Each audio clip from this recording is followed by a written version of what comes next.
Presidente López Obrador, a veces conocido como AMLO, muchas gracias por hablar con Bloomberg. Ahora ya es un poco más de un año desde que fue usted elegido y luego hablaremos de la economía en México, pero primero quisiera empezar con su ruidoso vecino del norte, Donald Trump. Sabemos que ahora México tiene 20,000 efectivos de la Guardia Nacional y que también ha tomado 20,000 buscadores de asilo que han venido a México, que deberían estar en Estados Unidos, y el secretario Pompeyo dice, necesita México hacer más. Cuando ustedes ven a Estados Unidos, ¿lo ven como un aliado o lo ven como un golpeador? Es un aliado. Nosotros no apostamos a la política de la fuerza, al autoritarismo. No pensamos que la solución a los problemas tiene que darse con medidas coercitivas.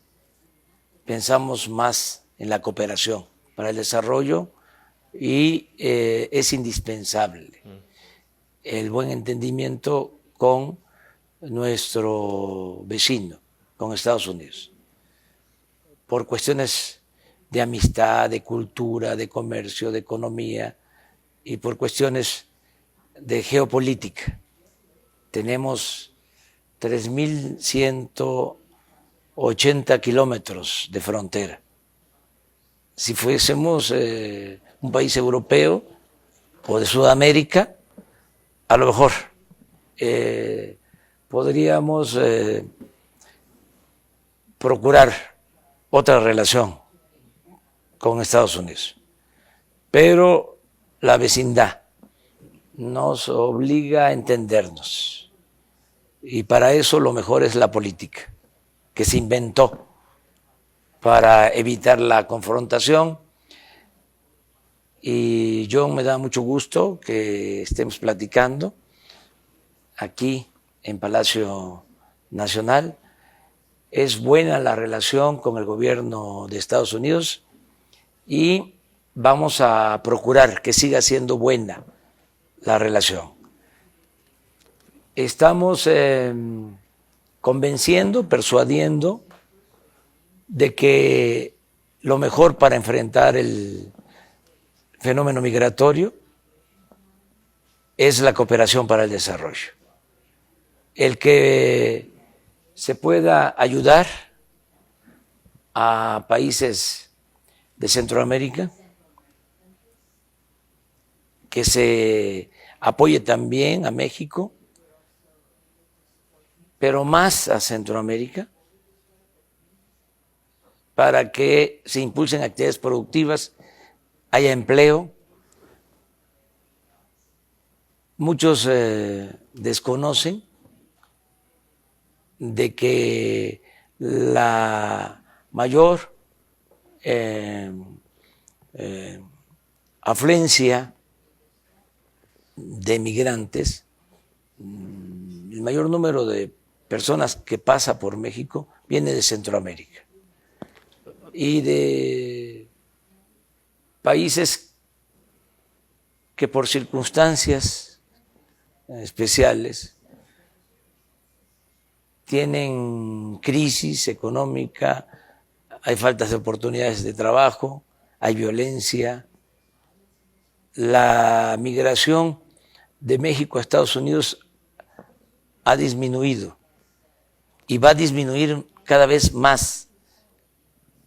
Lo que hemos estado viendo en los últimos tiempos es un crecimiento de la migración centroamericana. Entonces, ¿qué es lo que estamos recomendando?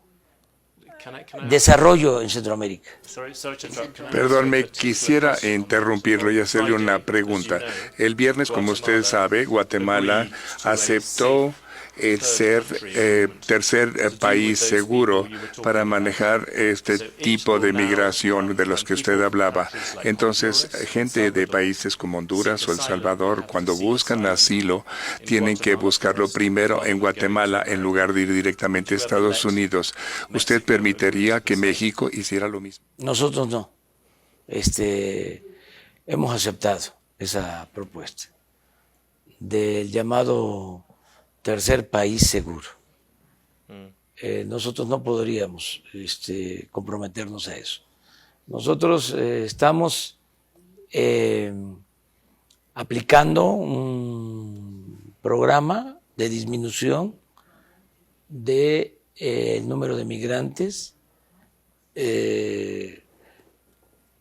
con cuidado a los que ingresan, teniendo más vigilancia de conformidad con nuestra legislación, cuidando los derechos humanos de los migrantes. No es lo mismo tener un refugio de migrantes en el sur que en el norte. En el sur de México hay menos violación de derechos humanos. En el norte actúan más bandas de la delincuencia y se han dado casos de asesinatos de migrantes y no queremos eso. Por eso estamos teniendo más cuidado en el sur del país y sí está movilizada la Guardia Nacional porque era una necesidad. Ya teníamos ese plan desde antes de la amenaza de aranceles.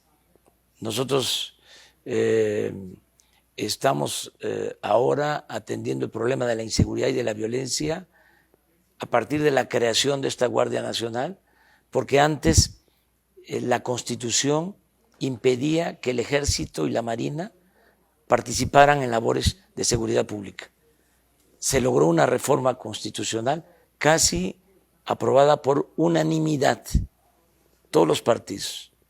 Y ahora contamos con el Ejército, con la Marina, para atender la demanda de que haya paz en el país, que haya seguridad pública, y esto incluye también lo migratorio.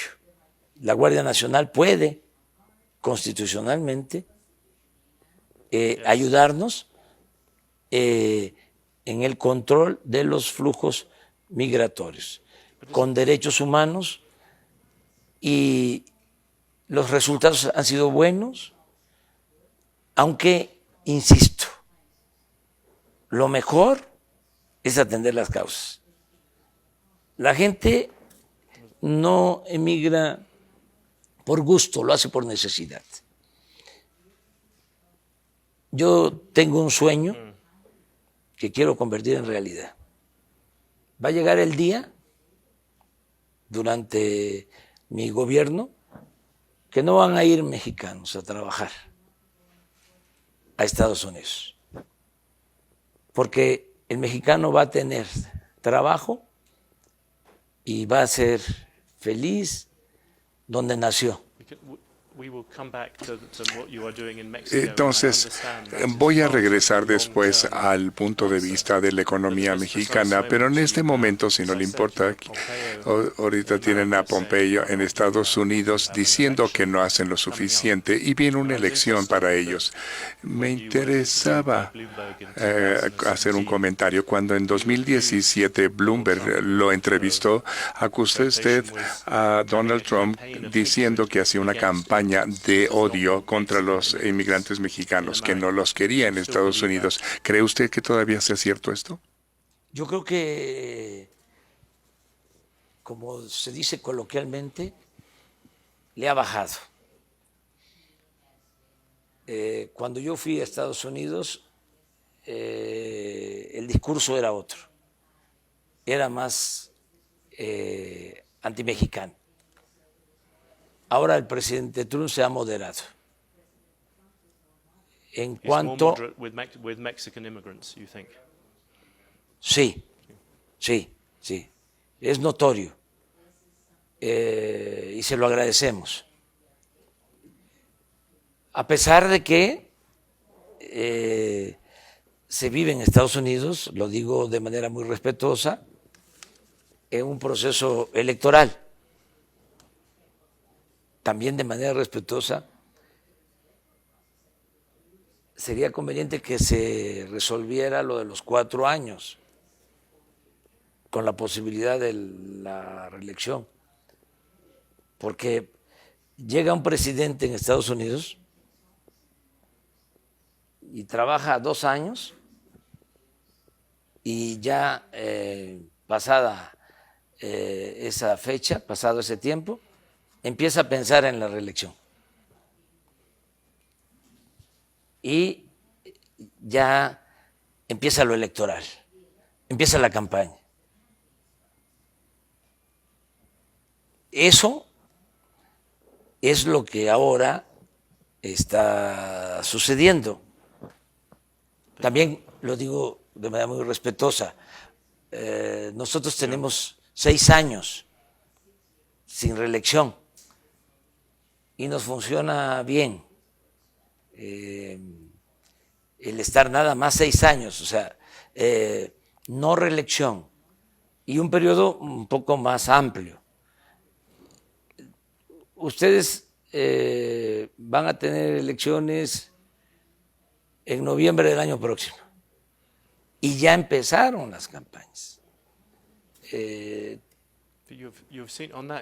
Y esto se vincula, perdón que te diga, con la política migratoria y con otros temas. Quisiera empujarlo un poquito más. Usted ha visto las campañas en donde la gente grita, regrésenlos, y Trump es el que hace estas campañas. Me pregunto qué hubiera hecho Lázaro Cárdenas, Benito Juárez o Abraham Lincoln, que eran hombres de principios, que realmente representaban sus creencias. ¿Usted cree que Donald Trump piensa así? Fíjese, hay paralelismos.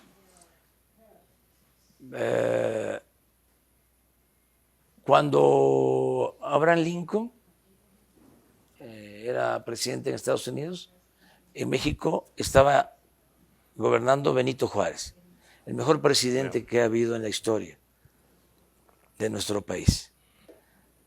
Y hubo buena relación. El presidente Juárez se entendió con el presidente Lincoln. Le escribió, lamentó mucho su fallecimiento. Y el presidente Lincoln era republicano. Yes, a very different Republican. Sí. Sí, pero republicano. El presidente Roosevelt se entendió muy bien con el presidente Cárdenas. El presidente Roosevelt, sí, demócrata. El presidente Cárdenas, extraordinario. El presidente Roosevelt, un titán de las libertades.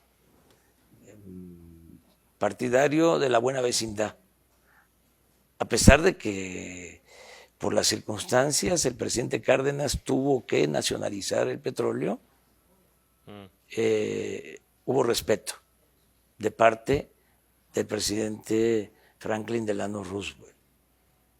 Ahora, guardadas las proporciones, aunque el presidente Trump sea republicano, y yo tengo una postura política progresista de dimensión social, nacionalista. Pienso que podemos entenderlo. Nos hemos entendido, aceptando de que debe de haber respeto mutuo. Y hasta ahora no nos hemos faltado el respeto. Hemos conversado 3, 4 veces por teléfono y nos hemos entendido. Lo más complicado fue esto último de la amenaza de aranceles y se llegó a un acuerdo. Se acaba de hacer una evaluación del acuerdo A los 45 días vino el señor Pompeo, se reunió con el secretario de Relaciones Exteriores de México y mostraron su satisfacción porque estamos cumpliendo. Nosotros tenemos muy buena amistad también con dirigentes, legisladores del Partido Demócrata. Acabamos de recibir a dirigentes del Partido Demócrata. Les agradecemos mucho a los dirigentes de los dos partidos, a los empresarios estadounidenses, porque le tienen respeto, afecto y han estado manifestando su interés de mantener las relaciones económicas y comerciales con Estados Unidos. Y de manera muy clara, el gobierno que yo represento ha expresado que estamos a favor del Tratado de Libre Comercio. Ya nosotros ratificamos el tratado casi por unanimidad en el Congreso, en nuestro país. Y ahora depende del Congreso de Estados Unidos. Pero consideramos que nos ayuda mucho el tratado a Estados Unidos y a México. Si me permite, quisiera hablar de la economía mexicana. Usted está funcionando muy bien como presidente, tiene 70% de aprobación, pero a fin de cuentas mucho depende de la economía. Y usted esperaba que la economía creciera 4%, y esta semana hay preocupaciones porque incluso puede llegar a la recesión. Do you think Mexico will go into recession this year? No, vamos bien. Estamos bien y de buenas. No está creciendo la economía como quisiéramos, pero tampoco hay riesgos de recesión. Y tenemos otros indicadores que demuestran que está bien la economía. Por ejemplo, el peso se ha fortalecido. Es la moneda que más se ha fortalecido en el mundo con relación al dólar. That is true. You can see it on Bloomberg. Sí, claro. En Bloomberg se ve todos los días el comportamiento de el peso y de todas las monedas del mundo. O sea, ustedes son una agencia de noticias especializada, seria. Yo consulto a Bloomberg. Me ocupo de asuntos políticos.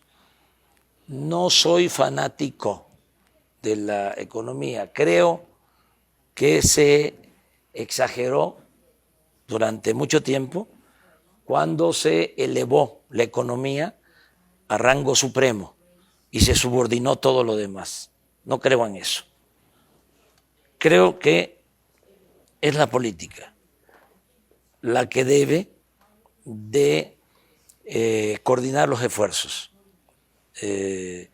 para el buen funcionamiento de la vida pública, la política. No la economía. Entonces, hay indicadores como inflación. O sea, es más baja la inflación ahora que el año pasado. Algo que es muy importante, los salarios. Este año, el salario mínimo aumentó 16%. No había sucedido esto en 36 años. Y los que están inscritos en el Seguro Social están demostrando tener mejores salarios que en otros años. Este año el promedio del salario en el Seguro Social es, en términos nominales, de los más altos en 10 años. Entonces tenemos buenos indicadores, no recesión, nada que ver con lo que pasó en 1994-95. Ahí comenzó el gobierno de Zedillo con una caída de 6 puntos. Y Zedillo terminó bien su gobierno, incluso admirado por algunos como buen gobernante, como un presidente que manejó bien la economía y las finanzas. Entonces, vamos bien, vamos a procurar crecer al 4%. También preciso, hablé del 4% en promedio en el sexenio, no lograr el 4% en un año. Tiene que ser un proceso gradual. Para tener en promedio 4%, necesitamos crecer en el 24 al 6% para tener en promedio 4%. ¿Por qué 4%? Porque en el periodo que yo llamo neoliberal, y en el caso de México neoporfirista, porque esto ya se aplicó, no es nuevo, se aplicó durante 34 años en que gobernó Porfirio Díaz, cuando se hizo esta biblioteca y ese elevador. Ahora fueron 36 años de política neoliberal. Bueno, en los 36 años de la política neoliberal, crecimiento promedio 2.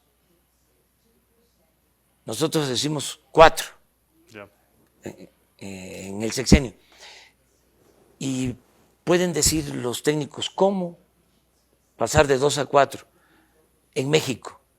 Es que antes del periodo neoliberal, durante 50 años, antes de 1983, desde la revolución, desde los años 40 del siglo pasado hasta el 83, crecimos al 6% anual, 5 o 6% anual. Hubo un tiempo de crecimiento del 6% sin devaluación, sin inflación. El milagro mexicano en economía. Eso es lo que queremos ahora. Puede tener un milagro mexicano con las tasas de interés a 8.25%. Yo sé que usted ha sido muy bueno en no interferir en Banxico, en el Banco Central, pero con unas tasas de 8.25% es mucho más alta que cualquier otro país. Es mucho más difícil. ¿Creen que las tasas de interés son un problema para crecer? Son demasiado altas. Sí, pero mire, soy respetuoso de la autonomía del Banco de México. Me gustaría que el Banco de México, pero una cosa es lo deseable y otra cosa es lo posible. Me gustaría que el Banco de México no solo se ocupara del control de la inflación, que pensara también en el crecimiento, el equilibrio. Estamos hablando de que en el Banco de México están cuidando más inflación, que no está mal, no está mal, pero es importante bajar las tasas para alentar el crecimiento. Ese tema se lo dejamos al Banco de México porque, John, tenemos nosotros mucha confianza en que vamos a lograr no solo crecimiento, sino desarrollo. Porque crecimiento, y eso es lo que queremos cambiar y crear nuevos paradigmas. Crecimiento es hacer riqueza, pero no necesariamente distribuir riqueza. Desarrollo es crecer y distribuir la riqueza. Entonces, nuestro gobierno lo que está haciendo ahora mejor es la distribución del ingreso. Entonces, aunque el crecimiento sea escaso, poco, hay una mejor distribución de la riqueza. Es decir, hay más bienestar. Cuando la gente de la izquierda tienden a gastar dinero, más dinero, usted ha seguido la política de austeridad. Por el contrario, algunos de sus críticos dicen que si quieren distribuir la riqueza, el gobierno tiene que pagar más y que a usted le importa más el excedente dentro de su presupuesto. Y por eso es que la economía no ha crecido. Usted ha acortado demasiado los gastos del gobierno. Es que ese es el nuevo paradigma. O sea, estoy escribiendo un libro que se va a llamar La economía moral. El principal problema de México es la corrupción. Ese era el principal problema. Porque ahora puedo decir, hoy te puedo decir que ya no hay corrupción tolerada de arriba hacia abajo, porque la corrupción no es parte de nuestra cultura, como se llegó a decir. La corrupción no se da de abajo hacia arriba, se da de arriba para abajo. No hay un negocio jugoso, un acto de corrupción que no lleve el visto bueno del presidente. Eso ya no existe en México. Entonces, esa es una ventaja. ¿Se puede imaginar al presidente de México yendo a Brasil o expresidente de la misma forma en que fue a la cárcel el presidente de Brasil cuando habla de corrupción? Sí, hacia el futuro, porque antes no era delito grave la corrupción. 25 años, el corrupto podía salir de la cárcel pagando una fianza. En el gobierno de Salinas de Gortari, 1994, modificó el Código Penal para que no fuese delito grave la corrupción. Y así se mantuvo hasta ahora que hicimos una reforma y ya es delito grave la corrupción. Pero no solo eso. Pero que habrá cargos contra Peña Nieto y si hubiera cargos, ¿se iría a la cárcel? ¿Cómo? Sí, pero legalmente sería muy complicado. Porque desde hace 150 años, desde la segunda Constitución Federal, en la primera Constitución Federal, 1824, se establecía de que se podía castigar al presidente por corrupción. Okay.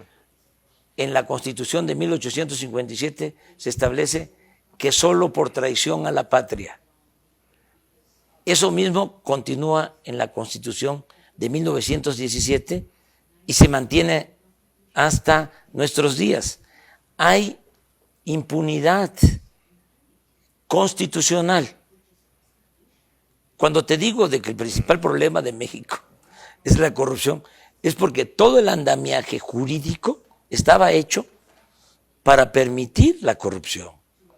Entonces, ahora he enviado una iniciativa de reforma constitucional para que el presidente de México pueda ser juzgado por todos los delitos, como cualquier ciudadano. Esos son los cambios que estamos llevando a cabo. También lo de la austeridad. En efecto, en la izquierda se piensa de que austeridad es despedir trabajadores. porque la política neoliberal, eso representó. En una ocasión, platicando con el líder laborista Corbyn, mi amigo Corbyn, me dice, ¿cómo hablas de austeridad? No entiendo. Porque la idea es de que austeridad significa ajustar gasto, corriendo, afectando a los trabajadores. La austeridad para nosotros los mexicanos se inspira en Juárez, que decía que el funcionario tenía que aprender a vivir en la justa medianía, sin lujos. Entonces, ¿qué pasaba en México? Se gastaba mucho en mantener al gobierno, porque empezando por los presidentes, el avión de el expresidente Peña Nieto, que se lo dejó comprado el expresidente Calderón, un avión de lujo, está ahora en venta en California, no lo tiene ni el presidente Trump, ese avión. Y no solo eso, aviones, helicópteros de lujo para todos los servidores públicos. Todo eso se terminó. Entonces, eso es austeridad. Los expresidentes de México tenían pensiones que equivalían a más de lo que recibe cualquier expresidente en cualquier parte del mundo. En total, 5 millones de pesos mensuales. El presidente de México era cuidado por 8,000 elementos del Estado Mayor Presidencial, un cuerpo de élite. Los del Estado Mayor Presidencial ganaban más que los soldados, que los marinos. Todo eso se canceló. Eso es austeridad. Los altos funcionarios públicos tenían atención médica privada. Costaba $300 millones al año pagar la atención médica a los altos funcionarios públicos. Estas son las razones por las que se volvió popular, que ataca la corrupción, pero hay menos gastos todavía en la economía. No. La mayor parte que se queda en la izquierda quieren que se gaste más el dinero para hacer ricos a los pobres, pero usted sigue cortando el dinero. Arriba es reducir los sueldos, los gastos arriba para aumentar los sueldos y el apoyo a los de abajo. Nunca en la historia de México se había destinado tanto dinero a los pobres como ahora. Porque la austeridad no es un asunto administrativo, es un asunto de principios. Es terminar con los lujos.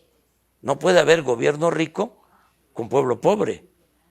Entonces, es que no se quede el presupuesto en el gobierno o que no se quede todo el presupuesto en el gobierno, que se dispersen recursos, que se trasladen recursos, que se transfieran recursos a los mexicanos y sobre todo a los pobres.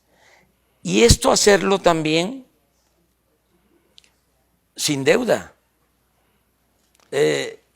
sin aumentar impuestos, sin crear impuestos nuevos, porque en la izquierda había la idea de que había que aumentar los impuestos. Yo no creo que eso en México sea necesario. Creo que lo fundamental, John, lo fundamental, si me dices, dígame o dime en una frase cuál es el plan. Y yo te contesto, acabar con la corrupción. Pero hay otra cosa más que les preocupa a los inversionistas. Ven, en México entienden y aceptan que está combatiendo la corrupción, que están manteniendo el peso fuerte, pero les preocupa acerca de las intervenciones que ha hecho usted, que son más de la izquierda. Para empezar, detuvo el crecimiento del aeropuerto, canceló también las subastas petroleras, otras conductos también de petroleros. ¿Qué les va a decir usted a los inversionistas extranjeros que ven esto? ¿Lo pueden confiar con usted en que no vaya a intervenir en la economía? Que no vamos a intervenir, que los contratos se están respetando, que no se va a cometer ningún abuso, que se respeta y se necesita la inversión extranjera, que el caso del aeropuerto tuvo que ver con corrupción, porque se quería construir el nuevo aeropuerto en un lago. Es la parte de la ciudad del Valle de México que más se hunde. Se puede hacer un aeropuerto en el océano, nada más que cuesta mucho hacerlo. Entonces, era una obra de mala calidad, sí, con riesgos de hundimiento, con sobreprecios, costosísimos, o mejor dicho, un proyecto muy costoso, oneroso, para hacer 2 pistas en el nuevo aeropuerto. Iban a cerrar 2 aeropuertos, el actual aeropuerto y el aeropuerto militar de Santa Lucía. O sea, se iban a construir 2 pistas y íbamos a perder 3 pistas. Y lo que había en el fondo es de que el actual aeropuerto, que son 600 hectáreas, se iba a urbanizar y iban a hacer negocios jugosos al amparo del poder público. Entonces dijimos no, pero eso no significa detener el progreso. Primero, hubo arreglo con todos. No vamos a quedar a deber ni un peso a los inversionistas,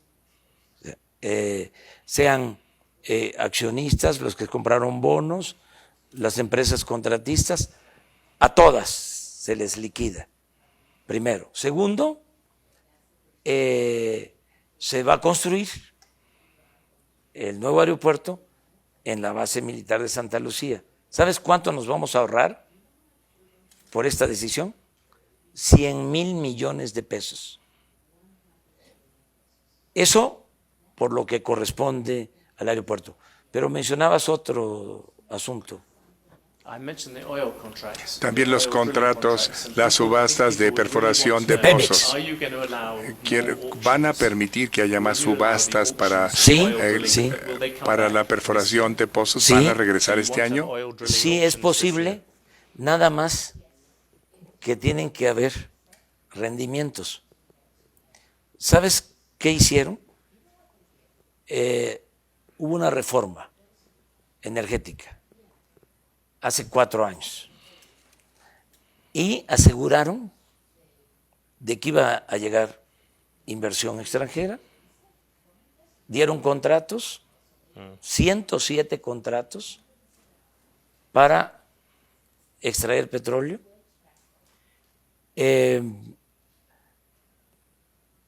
tenían proyectado, hablaron y dejaron escrito en los considerandos de las leyes de la reforma energética que para ahora íbamos a estar produciendo 3 millones de barriles diarios de petróleo.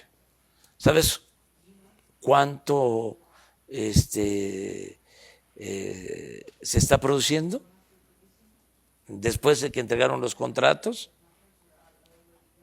1.680.000 barriles diarios.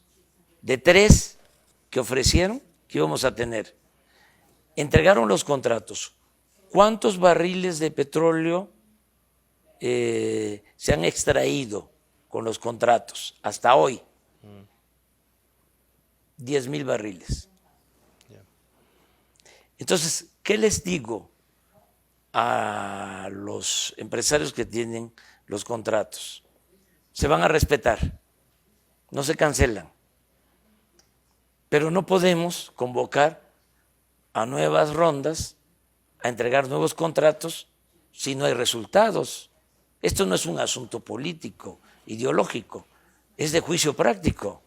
Si producen, sí, y cumplen, entonces vemos si continuamos entregando contratos. Si no hay producción, ¿cómo les entregamos contratos? ¿Solo para la especulación financiera? ¿Solo para que digan, obtuve de México un contrato y puedo en la bolsa de valores especular financieramente? Entonces, son de las explicaciones que estamos dando. También te aclaro de que ya hay un plan para recuperar la producción en Pemex. Exitoso el plan. Ya estamos trabajando en 22 campos petroleros. La caída en la producción petrolera, te doy un dato interesante de las calificadoras, que son así como sagradas, ¿no? Yes. No se pueden tocar. Cuando se estaba cayendo la producción en el gobierno anterior y estaba aumentando la deuda de Pemex, le aumentaron la calificación a Pemex. Las calificadoras. Ahora que estamos estabilizando la caída, ya lo logramos y estamos trabajando en estos 22 campos petroleros. Las calificadoras, no sé por qué razón, no están tratándonos bien. Pero nosotros estamos seguros de que ya para finales de este año vamos a empezar a producir más petróleo y vamos a recuperar y a rescatar la industria petrolera. Quisiera hacerle una pregunta sobre Pemex. Arturo Herrera, su secretario de Hacienda, dice que la gente, o entendemos nosotros, que él quiere utilizar parte del dinero del Fondo de Estabilización Petrolera.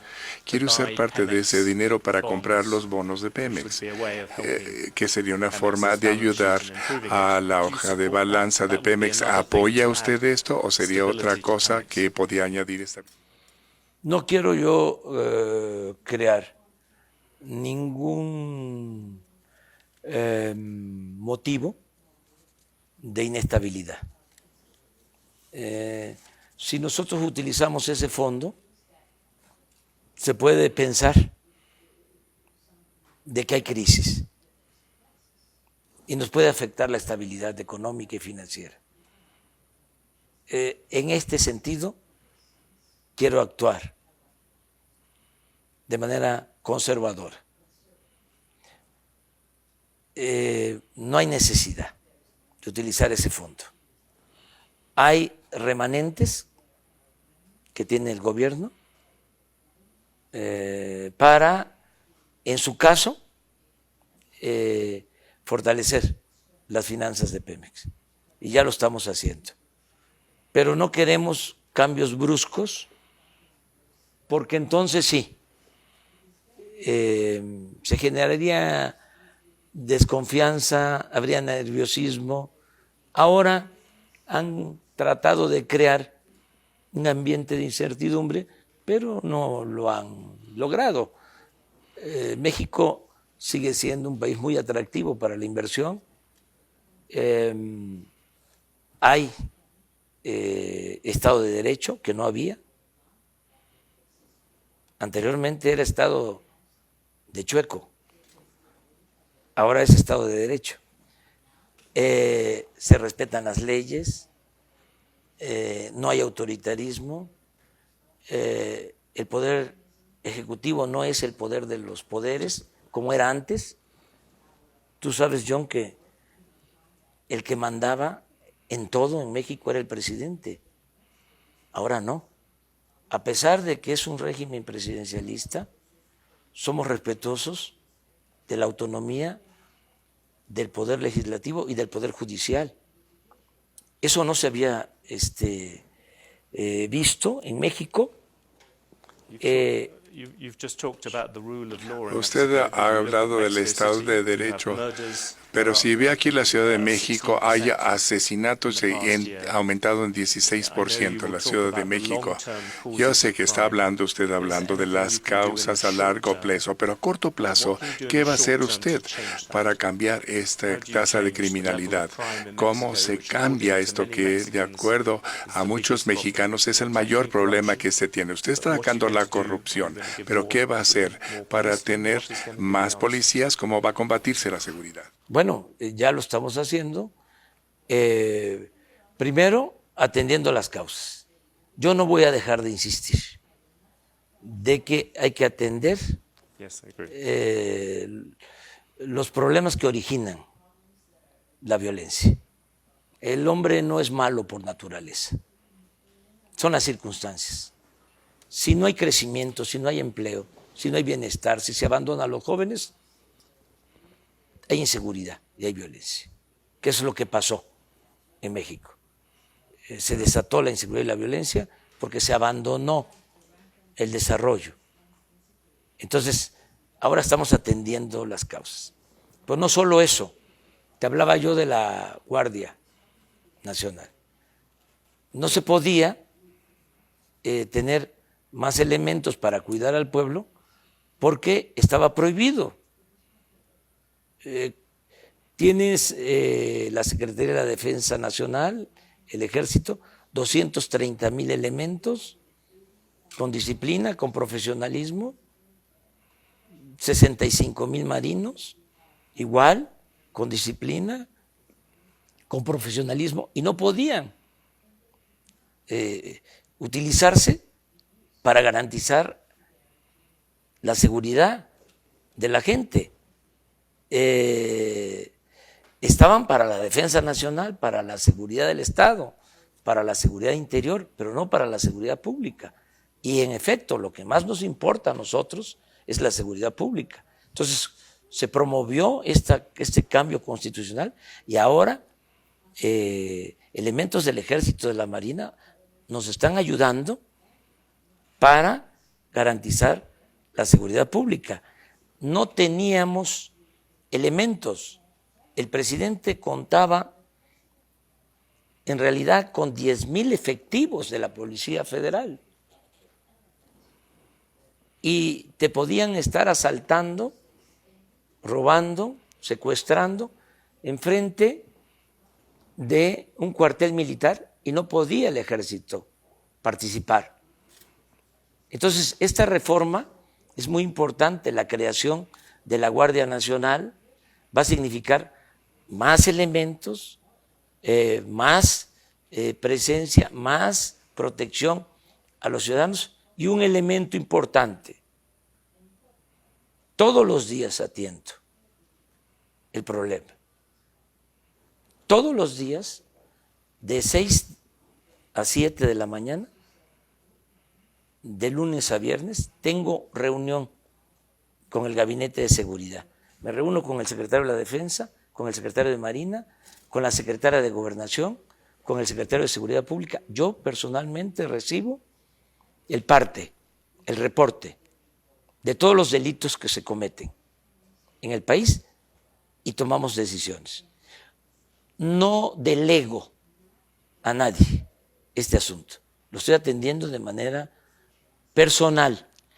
Entonces, la coordinación que se tiene ahora, la perseverancia, el profesionalismo, mayor presencia, nos va a llevar a que pronto vamos a tener buenos resultados y vamos a bajar la incidencia delictiva en el país. Es una asignatura pendiente. Can I ask you one last question? Quisiera hacerle una última pregunta de sí o no. Christine Lagarde visitó México y está dejando el Fondo Monetario Internacional, y su amigo Agustín Carstens, que actualmente está en el Banco de Pagos Internacionales, uno de los candidatos que podría ser el jefe del Fondo Monetario Internacional. ¿Qué pasa con el gobierno de usted? ¿Va a apoyar al señor Carstens para que sea el nuevo jefe del Fondo Monetario Internacional? Sí me gustaría.